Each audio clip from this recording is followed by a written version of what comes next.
Merson, let's talk about that win for Arsenal. We talk about statement wins, but when you look at the form Aston Villa were in, how did the Gunners dismantle them in the way they did?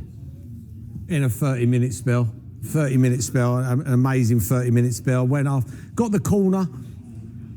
Bit fortunate, Martinez has got under, he's got behind Gabriel and he's tried to take it over him. He's dropped it and he scored.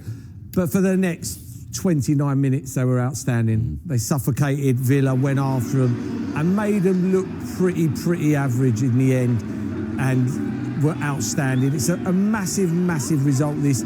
A couple of results, they've just fallen over the line. Wolves, Brighton, tight games. Today, they put up against the biggest banging form team in the country, if not in the whole of Europe. And they've just dismantled them, absolutely dismantled them. They had a little spell in the game, Villa, where you thought Watkins has a good chance. If he scores, you never know. After that, never really in the football match. And yeah, when you look at Arsenal's fixtures, their away fixtures, they go to Man City. I think everybody else is no higher than 7th or 8th. Well, they've got Bournemouth away next, then it's Liverpool at home, and then they've got, of course, the FA Cup, the League Cup semi-final against Chelsea, and then it's Nottingham Forest away. They've got a good run of games coming up, and also I guess it quells those question marks about how they do against some of the biggest teams. Dropping points against City, losing against Liverpool, who haven't been great this season. That tonight has answered part of that question, hasn't it? Oh, definitely. Because people have been looking 2 points. A draw here and Man City win New Year's Day, and then they go top of the league. Now 5 points behind, 3 extra goals as well, because goal difference could play a big part in this, the way how tight it is at the moment. But you look at Arsenal with the away fixtures, with this massive result today, they play everybody else at home, all the big teams at home, bar Man City. And if they could perform like that, I just don't know who's going to stop them. I've said it a long time ago and I'll stick with it. I think they win this quite easily. Why did everything work for Arsenal tonight? What was key? Well, with Villa, you know what you're going to get with Villa. They want to try and play out. They want to try and play out. They want to try and play through the middle. And that's what and when they get away with it. But they invite you to close down. And that's what Arsenal done. They just kept on closing down. They were nicking it time after time. And when it works for Villa, it's amazing. When it doesn't work, it needs to be changed. You need to get into the front man, hold it up, and then get players around. But today, Arsenal, outstanding. And also defensively so impressive. Yeah, a little bit of annoyance, I guess, from Mikel Arteta. It wasn't another clean sheet, but 92 minutes it took for Villa to have their first shot on target. In terms of restricting a team in form, what a job they did tonight. Yeah, you say 92 minutes. I mean, for me, Ollie Watkins has got to score. He misses the target. If he scores that, he was a good... And that was much earlier in the game, and much earlier. It was a good chance. So I know they didn't have a shot on target, and they didn't give one up, but they did, they give up a good chance in the game. But yeah, I just felt it was a statement result today, real statement result. Man City would have been watching that game and they'll be thinking, wow. Score sheet tonight, when you consider that Aston Villa arrived at the Emirates Stadium, the form team in the Premier League, having won 8 in a row in the league, 11 in a row in all competitions. Did you expect a scoreline like that? No, I didn't expect that. Not the way Villa have been playing, especially in their second halves. But I do know what Arsenal are capable of and the chances. We even showed at the start of the game, the chances that are being created, especially by Saka, and they've not been taken. But today was different. I thought the captain, Ødegaard, was fantastic. Obviously, Gabby Magalhaes coming back and being in that team is always going to make us stronger. Same with Saliba. When we played them, when we played Villa, we didn't have these two players, and it was like a basketball match. It played into Villa's hands. But today, the way we played, we felt like a lot more control. Especially like the guys were saying, Villa was slowing the game down, wasting time. That was getting people frustrated. But then you just play through that, and once the first goal came, you kind of felt like there could be more. Jimmy, before the game, he made a very big point a couple of times about, this is Arsenal Football Club. They shouldn't just be winning games 1-0, as they had been labouring, the last couple of matches. Are you not entertained? I was entertained today. And that's how I have to be entertained. And that's how Arsenal has to play. And they deserved everything they got today. And they didn't help back after the 1-0. And that's what my argument was. They get in front, their nose is in front, and then they are scared to get a goal against. And instead of not thinking about it and just play for the second goal. And then when the second goal comes, play to make the 3-0. punishing teams off. Don't feel sorry for teams. Punish them off. Go and get yourself another goal.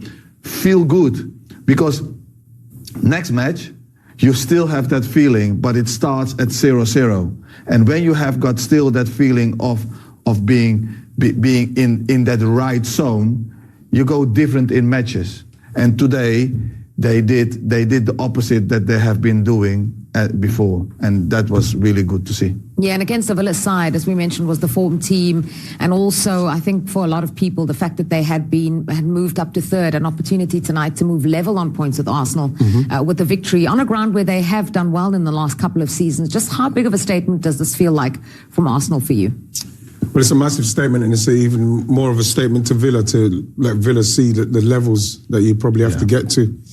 I think Villa will have learned a lot by that, because, like you asked me, I wasn't expecting to be 4-1, especially, like I said, the way Villa have been playing. But Arsenal, they are in a good frame of mind. You know what I mean? They haven't been scoring as many goals as they should have, but they have been making chances. And for so long as you're making chances, then, you know, it's up to people to take them. And if you take them, you are more comfortable in the game. Yeah. We've done that today, and that's why we look more comfortable.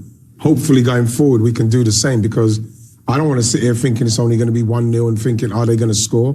Like we've seen in previous games, are we going to give away a goal to like a Wolves or something? So I would love to see them play like this on a weekly basis, but it doesn't work like that, especially when you're going for the league. No, you're right. It doesn't always work like that, but it doesn't also always work 1-0 and go and defend. No. You know, today they 1-0 and they kept on going. They kept on pressing. They kept on playing in Aston Villa's half, and Aston Villa could not come out.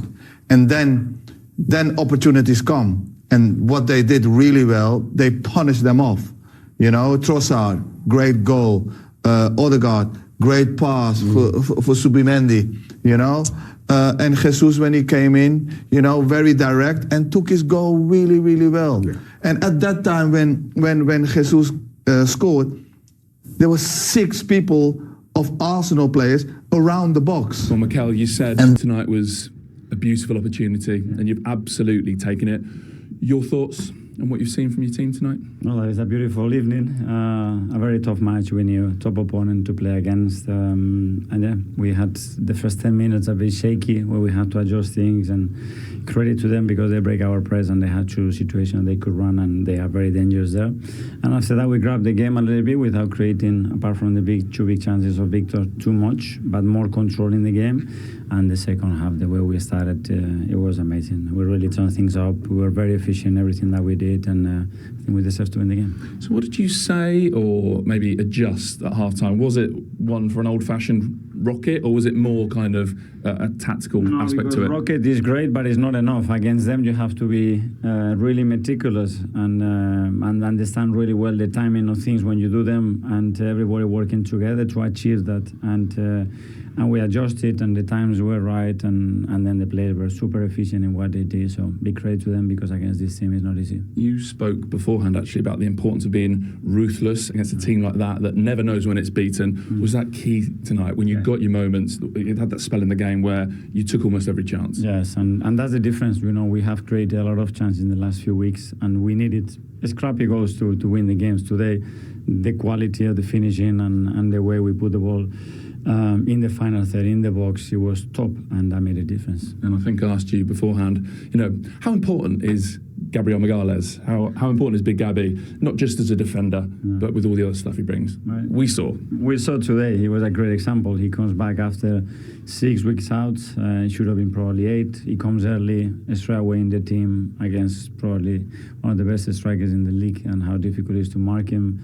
And the impact they had in the game, I thought it was tremendous. Just to clear something up, Mikel, from the end of the match, you went to shake hands, and Unai Emery had already gone down the tunnel. It didn't seem like that kind of match. Have you spoken since? No, have you cleared things up? No, any issue from your point of view? No, not an issue. I mean, sometimes we are in this moment, no problem. Brilliant result, breathtaking second half. Gabriel, personally for the 2 of you with your goals, but also for the team, how special a night was that? I think it was amazing, you know. It's always hard to play against them, you know. They have brilliant players. They come here all the time, and they hurt us, you know. And then obviously it was clean that at the beginning of the game they tried to delay the game, Everyone could see that, but you know, the mentality of this team is something that really, really grow. And then each game is growing even more. So I think we won today because of the mentality. And did we see tonight how much you've missed this guy? For sure. I said after the last game straight away when they asked me about him, at the moment he stepped on the pitch, you could see the difference of, you know, our back line, you know, the way we defend. This guy loves to defend the same way I love to attack. And then obviously he loves to score goals as well. So your teammates have missed you. How much have you missed being able to help them out on the pitch? First, I want to say thanks God, because it was a bit difficult days for me. And I always want to help the team, but now I'm so happy to be back. And yeah, I think today was a brilliant day for everyone, how we work together. And yeah, I think we need to keep going. And yeah, we are so happy. How important was your goal, well, to you, but also to the team? Because the first half was difficult, wasn't it? Really sort of complicated for Arsenal. Yes, like Gabi said, it's very difficult to play against them. They want to delay the game, but we know we play at home, and the second half we were just pushing, and yeah, we scored the first goal, and after the team was unbelievable. And how special was your goal to you? You started the year with a goal. You'll remember on New Year's Day against Brentford. You end the year with a goal, but we all know in between times it's been very, very difficult for you. It's very clean that why I'm wearing this T-shirt, because Jesus obviously saved my life from the beginning when I was born, but I didn't know that. And then obviously through the tough moment in my life, I realized that we are nothing without Jesus. So I want to glorify his name, because he make a huge difference in this tough moment. So now in the shines moment, I want to glorify his name, because, you know, to start the year, the way I was playing, you know, confidence back, and then for some reason, the Lord stopped me, and then I could learn a lot of things, you know, what I can do better as a person, and then and as a human being. So yeah, I think it's amazing how Jesus work on our lives. You know, sometimes you just keep doubting yourself, but you never know what's gonna happen, what Jesus prepare for you. So I just say keep going, trust in the process, and trust in Jesus.